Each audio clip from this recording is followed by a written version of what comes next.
Halo teman-teman Start Edu, kali ini kita akan belajar mengenai materi analisis regresi dan korelasi di pengantar analisis regresi. Sebelumnya kita harus mengetahui pokok bahasan di pertemuan kali ini. Nah, pokok bahasan di pertemuan kali ini ada 5 ya. Yang pertama ada regresi versus korelasi, yang kedua regresi linear sederhana, yang ketiga uji parsial atau uji T, yang keempat uji ANOVA, dan yang terakhir ada koefisien determinasi. Dan di akhir pertemuan, kita akan membahas mengenai contoh soal dari korelasi dan regresi. Oke, kita akan masuk ke dalam pokok pembahasan pertama nih. Kita akan mempelajari mengenai apa yang dimaksud dengan regresi, korelasi, dan perbedaan di antara keduanya. Nah, kita akan masuk ke regresi dulu ya. Nah, regresi itu adalah pengukuran statistik mengenai hubungan dua atau lebih peubah, di mana satu peubah itu mampu meramalkan nilai peubah lainnya. Nah, ciri dari regresi sendiri itu adalah peubah dalam regresi dapat dibedakan menjadi peubah prediktor dan peubah respon, di mana peubah prediktor ini adalah peubah yang meramalkan nilai dari peubah respon tersebut. Nah, nilai dari peubah itu tidak memiliki batas nilai ya, sehingga nilai beta dari peubah prediktor itu bisa mencakup nilai minus infinity hingga plus infinity. Nah, regresi sendiri itu digunakan untuk peramalan. Kemudian memiliki hubungan fungsional antar peubahnya. Nah, kemudian regresi itu dapat dimanfaatkan untuk mengetahui pengaruh dari peubah prediktor terhadap peubah respon. Kemudian kita masuk ya ke korelasi. Nah, korelasi ini adalah metode statistik untuk mengetahui keeratan hubungan di antara dua peubah, sehingga dia itu tidak memerlukan hubungan kasual antara peubah tersebut ya. Nah, ciri dari korelasi tersebut yakni peubah dalam korelasi tidak dapat dibedakan. Nah, kemudian nilai korelasi tersebut berada di antara minus 1 hingga 1. Kalau minus 1 itu menunjukkan bahwa hubungan dari dua peubah tersebut itu sangat tidak erat, dan hingga 1 yang menunjukkan bahwa hubungan dari dua peubah tersebut sangat erat. Nah, kemudian korelasi itu karena hanya menunjukkan hubungan kasual dari peubah-peubah itu tidak dapat difungsikan sebagai peramalan. Kemudian korelasi itu hanya menunjukkan konstanta atau koefisien korelasi. Kemudian, karena hanya menunjukkan konstanta, hanya difungsikan sebagai metode untuk mengetahui keeratan hubungan dua peubah. Setelah itu, kita harus mengetahui model regresi. Nah, model regresi ini berdasarkan pemenuhan asumsi terbagi menjadi 3. Yang pertama, ada regresi parametrik, regresi non-parametrik, dan regresi semi-parametrik. Nah, untuk regresi yang parametrik ini memiliki ciri-ciri yang pertama, bentuk kurva f(x)-nya itu diketahui dan ada asumsi yang perlu dipenuhi. Nah, contoh dari regresi parametrik sendiri itu adalah regresi linear sederhana dan regresi linear berganda. Nah, ini adalah contoh rumus dari regresi linear sederhana. Yang kedua, ada regresi non-parametrik. Nah, regresi non-parametrik ini memiliki ciri bentuk kurvanya itu tidak diketahui dan tidak ada informasi dari penelitian sebelumnya. Contoh dari regresi ini adalah regresi kernel yang seperti ini rumusnya, dan regresi spline. Yang ketiga yakni regresi semi-parametrik. Nah, regresi semi-parametrik ini menggabungkan antara regresi parametrik yang fx-nya diketahui dan regresi non-parametrik yang memiliki fx tidak diketahui. Sehingga sebagian bentuk pola itu diketahui dan sebagian lainnya tidak diketahui. Seperti ini contoh rumusnya. Kemudian, kita akan memasuki model korelasi. Nah, model korelasi ini memiliki rumus definisi R atau koefisien korelasi statistik sama dengan jumlah kali dari peubah X dikalikan dengan peubah Y dibagi dengan akar kuadrat dari jumlah kuadrat X yang dikalikan dengan jumlah kuadrat Y. Nah, rumus definisi ini jika dimasukkan ke rumus kerja akan mendapatkan rumus sebagai berikut. Kemudian, setelah kita mendapatkan koefisien korelasi statistik, kita dapat memasukkannya untuk mendapatkan statistik uji atau nilai dari T hitung. Nah, nilai dari T hitung sendiri itu didefinisikan sebagai R atau koefisien korelasi dikali dengan akar dari N-2 atau jumlah data dikurangi dengan 2 dibagi akar dari 1 min R kuadrat atau 1 min koefisien korelasi kuadrat, atau akan sama dengan koefisien korelasi dibagi dengan standar error dari koefisien korelasi tersebut. Nah, untuk mendapatkan standar deviasi ini, kita dapat mendapatkannya dari ragam dari koefisien korelasi dengan rumus 1 min R kuadrat dibagi dengan N min 2. Setelah mendapatkan T hitung, kita juga harus mendapatkan nilai dari titik kritis atau T kritis dengan T tabel dengan alfa, N min 2 atau jumlah data dikurangi dengan 2. Setelah kita mendapatkan nilai dari T hitung atau T statistik uji dengan T titik kritis atau T tabel, kita dapat mendapatkan asumsi bahwa jika statistik uji lebih kecil dari titik kritis, maka nilai H0 diterima, atau tidak ada korelasi di antara dua peubah tersebut. Nah, jika statistik uji lebih besar dari titik kritis, maka H0 akan ditolak. Artinya, terdapat suatu korelasi di antara kedua peubah tersebut. Oke, untuk poin selanjutnya adalah regresi linier sederhana. Regresi linier merupakan suatu metode umum untuk menduga atau menggambarkan hubungan antara peubah respon dan peubah prediktor dalam suatu model. Nah, model dari regresi populasi yaitu Y sama dengan beta 0 ditambah beta 1X ditambah epsilon.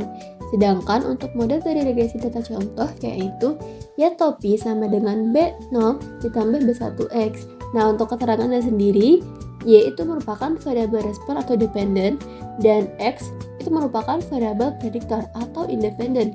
Nah, beta 0 itu merupakan rata-rata Y di saat nilai X sama dengan 0. Sedangkan beta 1 merupakan perubahan rata-rata variabel Y untuk setiap kenaikan satu satuan variabel X. Nah, epsilon itu merupakan selisih antara nilai sebenarnya dengan nilai yang diprediksi oleh model. Nah, Y topi itu merupakan penduga dari nilai Y, dan B0 itu merupakan penduga dari nilai beta 0, dan B1 merupakan penduga dari nilai beta 1. Oke, selanjutnya adalah metode kuadrat terkecil. Metode kuadrat terkecil atau MKT digunakan untuk menduga parameter model regresi dengan cara meminimalkan jumlah kuadrat selisih atau galat antara nilai sebenarnya dengan nilai prediksi, yaitu sigma EI kuadrat. Nah, E itu merupakan jumlah kuadrat selisih dari galat. Penduga harus bersifat blue atau base linear unbiased estimator. Base itu berarti varians paling minimum di antara nilai varians alternatif setiap model yang ada. Sedangkan linear itu berarti linear dalam variabel acak Y. Unbiased itu berarti tidak bias. Nah, nilai dari galat ke I yaitu YI dikurang Y topi I. Kalau dimisalkan dengan S itu merupakan sigma dari EI kuadrat sama dengan sigma YI dikurang Y topi I kuadratkan. Nilai S itu akan diturunkan terhadap B0 dan B1. Jika nilai S diturunkan terhadap B0 akan menghasilkan min 2 sigma YI dikurang B0 dikurang B1 XI. Nah, karena jika nilai kuadrat diturunkan akan menghasilkan nilai 2, dan min B0 jika diturunkan akan menghasilkan nilai min 1. Lalu, jika kita lanjutkan akan menghasilkan sigma Y sama dengan NB0 ditambah B1 sigma X. Lalu, didapatkan B0 sama dengan Y rata-rata dikurang B1X rata-rata. Nah, selanjutnya, nilai S itu akan diturunkan terhadap B1. Lalu akan menghasilkan min 2 sigma XI dalam kurung YI dikurang B0 dikurang B1 XI sama dengan 0. Nah, karena min B1 XI itu jika diturunkan akan menghasilkan min sigma XI, maka kita akan masukkan ke dalam rumus. Lalu jika dilanjutkan akan dihasilkan sigma XY sama dengan B0 sigma X ditambah B1 sigma X kuadrat. Didapatkan hasil dari B1 itu sama dengan sigma dari XI dikurang X bar dikali dengan YI dikurang Y bar dibagi dengan sigma XI dikurang X bar kuadratkan. Nah, rumus dari B1 itu juga bisa disebut dengan jumlah kali XY dibagi dengan jumlah kuadrat X. Oke, kita masuk ke pembahasan selanjutnya yakni uji parsial atau uji T. Nah, Uji T atau uji parsial sendiri digunakan untuk menguji apakah masing-masing parameter dalam model regresi yakni slope beta 1 dan intercept atau beta 0 itu berpengaruh secara signifikan atau tidak terhadap variabel respon. Oke, kita akan masuk ke dalam pengujian pertama, yakni pengujian parameter regresi slope atau beta 1 copy. Nah, pengujian beta 1 ini berdistribusi normal dengan rata-rata beta 1 dan varian sebesar ragam populasi dibagi dengan jumlah kuadrat X. Nah, dari pengujian ini memiliki hipotesis yang pertama H0 itu akan sama dengan beta 1 akan sama dengan beta 10. Nah, beta 10 ini adalah nilai pembanding dalam hipotesis. Biasanya itu bernilai 0. Kemudian, ada juga H1 yang berdefinisi beta 1 tidak sama dengan beta 10. Artinya ada pengaruh signifikan dari beta 1 terhadap variabel responnya. Nah, statistik uji yang digunakan itu adalah T0 sama dengan beta 1 copy dikurang sama beta 10 dibagi dengan akar dari MSE dibagi dengan jumlah kuadrat X. Nah, statistik ini mengikuti distribusi T dengan derajat bebas N-2. Kemudian, untuk menghitung standar error dari beta 1 digunakan rumus sebagai berikut. SE dalam kurung beta 1 copy akan sama dengan akar dari MSE dibagi dengan jumlah kuadrat X, di mana MSE ini adalah mean square error yang diperoleh dari jumlah kuadrat error dibagi dengan N min T. Nah, keputusan yang diambil itu kita akan menolak H0 jika mutlak dari T0 akan lebih besar dari T tabel, atau nilai dari rho itu kurang dari alfa per 2. Kemudian ada pengujian parameter regresi terhadap intercept atau beta 0 topi. Nah, untuk beta 0 topi ini juga berdistribusi normal dengan rata-rata beta 0 dan ragam populasi dikali dengan 1 per N ditambah dengan X bar kuadrat yang dibagi dengan jumlah kuadrat X. Nah, hipotesis dari pengujian ini yang pertama H0 itu akan sama dengan beta 0 sama dengan beta 00. Nah, beta 00 ini adalah nilai dugaan atau hipotesis untuk parameter intercept atau B0. Kemudian ada H1 yakni beta 0 tidak akan sama dengan beta 00. Artinya dari beta 0 sendiri itu memiliki pengaruh signifikan terhadap variabel respon. Kemudian statistik yang diuji yakni T0 akan sama dengan beta 0 topi dikurang sama beta 00 dibagi dengan akar dari MSE dikali dengan 1 per N ditambah X bar kuadrat dibagi dengan jumlah kuadrat X. Sama dengan pengujian parameter regresi slope, statistik ini mengikuti berdistribusi T dengan derajat bebas N-2.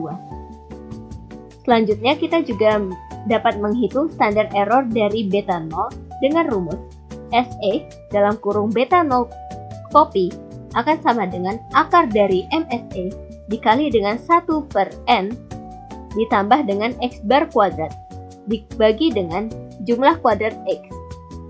Dan untuk MSE atau mean square error ini diperoleh dari jumlah kuadrat error dibagi dengan N min T. Sama seperti sebelumnya, keputusan tolak H0 itu dilakukan apabila T0 mutlak T0 lebih besar dari T tabel atau nilai dari rho itu kurang dari alfa per 2. Artinya jika H0 ditolak, maka intercept signifikan dalam model. Lalu selanjutnya kita masuk ke uji ANOVA atau uji F. Nah, uji F itu merupakan pengujian hipotesis parameter regresi dengan sederhana secara simultan atau secara keseluruhan. Nah, uji F itu digunakan untuk menguji apakah model regresi secara keseluruhan itu signifikan. Nah, untuk hipotesis dari uji ANOVA itu adalah H0 dan H1. H0 di mana beta 0 sama dengan beta 1 sama dengan 0, yang artinya tidak ada pengaruh X terhadap Y. Sedangkan H1 itu di mana minimal ada 1 BI yang tidak sama dengan 0. Nah, artinya ada pengaruh X terhadap Y. Lalu untuk statistik uji F hitung itu rumusnya adalah MSR dibagi dengan MSE. MSR merupakan kuadrat tengah R yang didapatkan dari jumlah kuadrat R dibagi dengan derajat bebas R. Sedangkan MSE itu merupakan kuadrat tengah dari galat yang didapatkan dari jumlah kuadrat galat dibagi dengan derajat bebas galat, yakninya N dikurang 2. Lalu untuk jumlah kuadrat T itu didapatkan dari jumlah kuadrat R ditambah dengan jumlah kuadrat E. Sedangkan untuk jumlah kuadrat R atau SSR itu didapatkan dari B1 dikali dengan jumlah kali XY. Sedangkan jumlah kuadrat galat atau SSE itu didapatkan dari jumlah kuadrat Y dikurangi dengan SSR tadi, yaitu B1 dikali dengan jumlah kali XY. Sedangkan untuk DB total atau derajat bebas total itu nilainya adalah N dikurang 1. Untuk DB regresi nilainya adalah 1. Dan DB error atau galat itu nilainya adalah N dikurang 2. Poin terakhir yaitu koefisien determinasi. Koefisien determinasi merupakan seberapa besar variabel X mampu menjelaskan variasi pada variabel Y. Nah, kisaran R kuadrat itu mulai dari 0% hingga 100%. Rumus dari koefisien determinasi yaitu R kuadrat sama dengan jumlah kuadrat R dibagi dengan jumlah kuadrat T. Sedangkan kita tahu bahwa jumlah kuadrat R itu sama dengan jumlah kuadrat T dikurangi dengan jumlah kuadrat E. Nah, karena jumlah kuadrat T dibagi dengan jumlah kuadrat T akan menghasilkan 1, maka R kuadrat itu rumusnya adalah 1 dikurang jumlah kuadrat galat dibagi dengan jumlah kuadrat T. Lalu untuk keterangannya sama seperti sebelumnya bahwa jumlah kuadrat T itu merupakan jumlah kuadrat R atau ditambah dengan jumlah kuadrat T. Nah, jumlah kuadrat T itu sama dengan jumlah kuadrat Y, sedangkan jumlah kuadrat R rumusnya adalah B1 dikali dengan jumlah kali XY.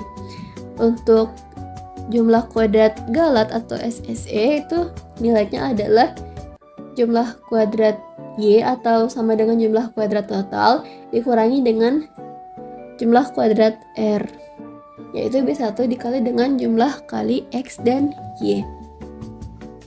Oke, pada slide ini kita akan membahas contoh soal mengenai korelasi antara berat badan dan tinggi badan mahasiswa. Diberikan data mentah sebanyak 20 mahasiswa yang terdiri dari berat badan dari mahasiswa dalam satuan kilogram dan tinggi badan 20 mahasiswa dalam satuan sentimeter. Nah, tujuan dari analisis ini adalah mengetahui apakah terdapat hubungan atau korelasi antara dua variabel ini, yakni berat badan dan tinggi badan mahasiswa dengan taraf nyata sebesar 5%. Untuk menjawabnya, kita harus menentukan hipotesis terlebih dahulu. Nah, hipotesis yang digunakan yakni H0 mendefinisikan ρ sama dengan 0, atau tidak ada korelasi antara berat badan dan tinggi badan mahasiswa. Dengan H1 yang mendefinisikan ρ tidak sama dengan 0, artinya terdapat korelasi antara keduanya. Oke, untuk langkah pertama kita menghitung koefisien korelasi atau R. Nah, koefisien korelasi Pearson ini dihitung dengan menggunakan rumus yang melibatkan delta dari X1 dikalikan dengan Y1 dan jumlah masing-masing variabel beserta jumlah kuadratnya. Nah, dari perhitungan yang telah kita lakukan, didapatkan nilai R sebesar 0,4234. Nilai ini menunjukkan adanya hubungan positif. Namun kita perlu menguji apakah hubungan ini signifikan atau tidak. Nah, dari nilai R ini kita bisa menghitung nilai T hitung. Nah, untuk uji signifikan korelasi atau uji T ini digunakan rumus T sama dengan R dikali dengan akar dari N-2 dibagi dengan akar dari 1 min R kuadrat, di mana N menunjukkan jumlah data, yakni 20, dan R menunjukkan koefisien korelasi dengan nilai 0,4234 dari nilai yang kita telah hitung sebelumnya. Setelah dihitung, kita akan mendapatkan nilai T hitung sebesar 2,03. Kemudian kita juga menguji T tabel. Dengan taraf nyata 5% dan derajat bebas N-2 dihitung, didapatkan nilai T tabel sebesar 2,10. Nah, untuk keputusannya kita mengetahui bahwa T hitung 2,03 akan lebih kecil dari T tabel yang bernilai 2,10. Artinya, nilai H0 itu diterima. Dengan kesimpulan, dengan taraf nyata 5%, dapat disimpulkan bahwa tidak terdapat hubungan antara berat badan dan tinggi badan dari mahasiswa. Pada slide ini, kita akan membahas contoh soal mengenai regresi linier sederhana. Nah, diketahui seorang peneliti ingin mengetahui pengaruh umur mobil terhadap harga mobilnya. Nah, dari 10 sampel mobil yang telah diperoleh, kita mendapatkan data sebagai berikut. Nah, data ini mencakup umur mobil dalam satuan tahun dan harga mobil dalam satuan dolar. Untuk tujuan analisis yang akan kita dapatkan, yang pertama, menentukan persamaan regresi linier sederhananya. Yang kedua, membuktikan apakah ada pengaruh umur mobil terhadap harga mobil. Yang ketiga, membuktikan apakah model regresi dapat digunakan untuk memprediksi harga mobil. Dan yang keempat, menghitung koefisien determinasi. Oke, untuk menjawab persoalan pertama, yakni menentukan persamaan regresi linear sederhana, kita harus menentukan nilai-nilai rata-rata dari setiap peubah, yakni peubah X dan peubah Y. Nah, nilai peubah X sendiri, yakni peubah umur mobil dalam satuan tahun, memiliki nilai rata-rata jumlah data peubah X dibagi dengan banyak data peubah X.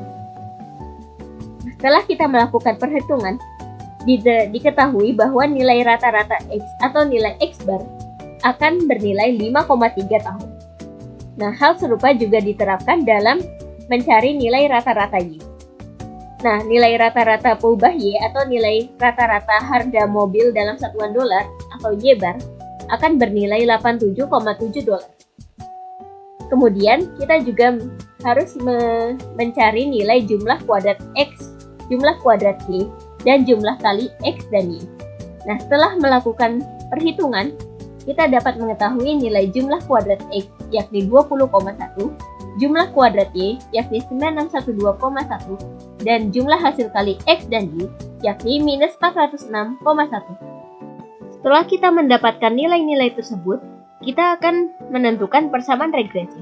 Nah, persamaan regresi dibentuk dengan Y topi akan sama dengan B0 ditambah dengan B1 dikali dengan X, di mana kita harus menentukan nilai B0 dan B1.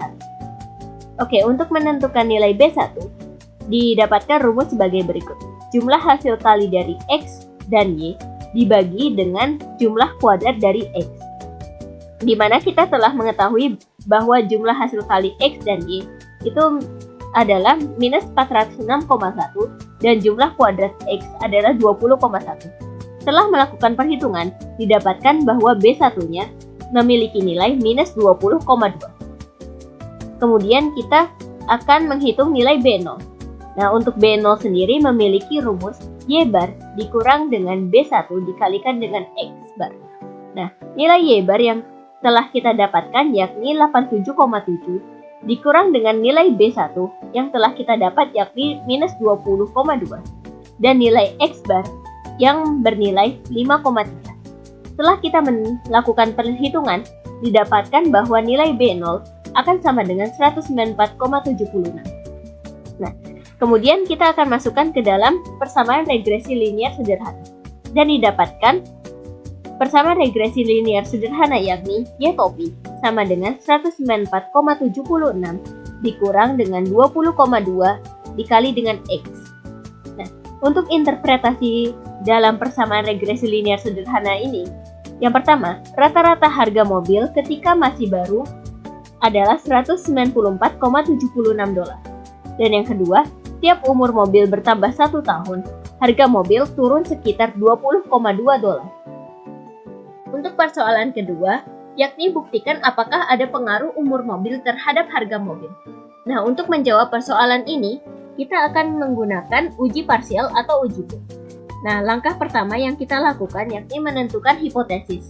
Nah, hipotesis pertama yakni H0 mendefinisikan beta 1 sama dengan 0. Artinya tidak ada pengaruh dari variabel X terhadap variabel Y. Sedangkan untuk H1 akan mendefinisikan beta 1 tidak sama dengan 0. Artinya ada pengaruh dari variabel X terhadap variabel Y. Nah, langkah yang kedua, kita akan menghitung standar error. Nah, standar error sendiri memiliki rumus yakni akar dari MSE dibagi dengan jumlah kuadrat X. Sebelumnya kita telah mengetahui nilai jumlah dari kuadrat X yakni 20,1. Sedangkan kita harus menghitung nilai MSE. Nah, nilai MSE sendiri didapatkan dari nilai SSE dibagi dengan N-2. Dan nilai SSE sendiri didapatkan dari jumlah kuadrat Y dikurang sama B1 dikali dengan jumlah hasil kali X dan Y.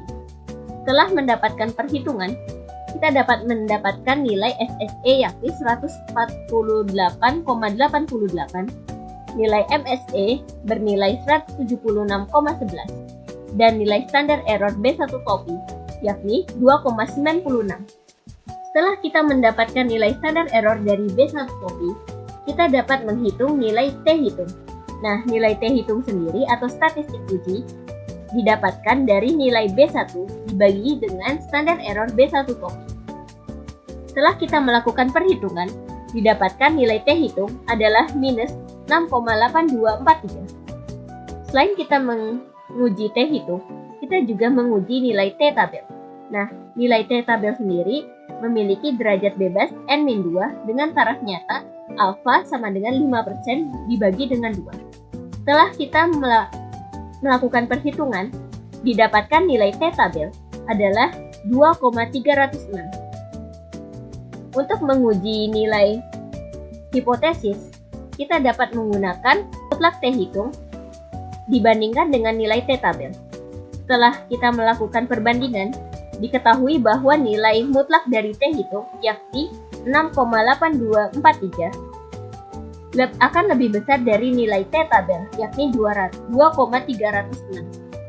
Sehingga kesimpulan yang dapat kita ambil adalah nilai uji T akan menolak H0. Dengan kesimpulan atau interpretasi dengan taraf nyata 5%, dapat disimpulkan bahwa terdapat pengaruh antara umur mobil terhadap harga mobil. Oke, selanjutnya untuk contoh soal regresi yang ketiga, yaitu buktikan apakah model regresi dapat digunakan untuk memprediksi harga mobil. Nah, kita akan menggunakan uji F. Uji F itu digunakan untuk menguji apakah variabel X, yaitu umur mobil, itu benar-benar berpengaruh terhadap variabel Y, yaitu harga mobil. Nah, dalam regresi linear sederhana, H0 di mana beta 0 itu sama dengan beta 1 dan sama dengan 0, yang artinya tidak ada pengaruh X terhadap Y. Sedangkan H1 di mana minimal ada 1 dari BI yang tidak sama dengan 0. Nah, ini artinya ada pengaruh variabel X terhadap variabel Y. Nah, pertanyaannya, kenapa untuk contoh soal nomor 3 kita tidak memakai uji T saja? Nah, karena uji T itu digunakan untuk mengecek pengaruh satu variabel secara individu. Sedangkan uji F itu digunakan untuk mengecek model secara keseluruhan. Nah, sedangkan untuk regresi linear sederhana hanya ada satu nilai X. Nah, yang artinya uji F dan uji T itu sebenarnya setara. Bahkan untuk nilai F itu sendiri itu merupakan hasil dari T kuadrat. Nah, untuk uji F kita memerlukan nilai dari SSR, yaitu jumlah kuadrat R, dan SSE itu merupakan jumlah kuadrat galat, dan MSR itu adalah kuadrat tengah dari R, dan MSC itu merupakan kuadrat tengah dari galat. Nah, untuk rumus SSR itu sama dengan B1 dikali dengan jumlah kali X dan Y. Nah, untuk nilainya sendiri kita sudah dapatkan bahwa B1 itu adalah min 20,2 dan jumlah kali XY itu sama dengan min 406,1. Sehingga kita kalikan saja dan akan mendapatkan hasil 8.203,22. Nah, untuk jumlah kuadrat galat, rumusnya adalah jumlah kuadrat Y dikurang dengan SSR. Karena B1 dikali jumlah kali XY itu adalah nilai dari SSR. Sehingga dari hasil sebelumnya kita juga sudah mendapatkan hasil jumlah kuadrat dari Y itu adalah 9.612,1. Lalu dikurang dengan nilai SSR yaitu 8.203,22. Nah, dikurangkan hasilnya akan menjadi 1.408,88. Nah, untuk rumus dari MSR atau kuadrat tengah dari R itu adalah jumlah kuadrat R dibagi dengan 1. 1 itu merupakan derajat bebas dari R yang nilainya itu adalah 1, sehingga hasilnya adalah 8.203,22. Sedangkan untuk MSE atau kuadrat tengah E itu rumusnya adalah jumlah kuadrat galat dibagi dengan N dikurang 2. Nah, N kurang 2 itu merupakan derajat bebas dari galat yang nilainya adalah N dikurang 2. Lalu kita masukkan angkanya yaitu 1408,88 dibagi dengan 8, hasilnya adalah 176,11. Nah, selanjutnya kita akan mencari F hitung. Rumus dari F hitung adalah kuadrat tengah R dibagi dengan kuadrat tengah galat. Nah, lalu kita masukkan hasilnya yaitu 8.203,22 dibagi dengan 176,11. Lalu kita akan mendapatkan hasilnya yaitu 46,58. Nah, selanjutnya kita akan mencari F tabel. Rumus dari F tabel adalah F dalam kurung alfa, 1 N kurang 2. Nah, 1 itu merupakan derajat bebas regresi dan N kurang 2 itu merupakan derajat bebas dari galat. Lalu kita masukkan angkanya, di mana N kurang 2 itu sama dengan 8, jadi T dalam kurung alfanya adalah 0,05, 1,8. Nah, lalu kita akan mengecek hasil di tabel dan didapatkan hasil 5,32. Nah, kita dapat melihat bahwa perbedaan dari kedua nilai ini cukup jauh, dari 46,58 itu jauh lebih besar daripada 5,32, sehingga dapat kita lihat bahwa F hitung itu lebih besar daripada F tabel. Maka kita putuskan untuk tolak H0. Nah, kesimpulannya, dengan taraf 5% dapat disimpulkan bahwa model regresi linear sederhana dapat digunakan untuk memprediksi harga mobil yang dipengaruhi oleh umur mobil. Selanjutnya untuk contoh soal nomor 4, yaitu hitung koefisien determinasi. Dari materi sebelumnya dapat kita ketahui bahwa koefisien determinasi itu merupakan seberapa besar variabel X mampu menjelaskan variasi pada variabel Y, dan kisaran R kuadrat itu mulai dari 0% hingga 100%. Oke, untuk rumusnya sendiri, R kuadrat adalah SSR dibagi dengan SST. Nah, pada soal sebelumnya kita sudah mendapatkan hasil dari jumlah kuadrat R dan jumlah kuadrat T. Jumlah kuadrat T itu sama dengan jumlah kuadrat Y. Maka kita masukkan nilainya, yaitu 8.203,22 dibagi dengan 9.612,1. Dan hasilnya adalah 0,8534 atau sama dengan 85,34%. Kesimpulannya, 85,34% variasi harga mobil dapat dijelaskan oleh umur mobil, sedangkan 14,66% lainnya itu dipengaruhi oleh faktor lain. Mungkin sekian pembahasan dari kami. Sampai jumpa di episode Start Edu berikutnya. Dadah!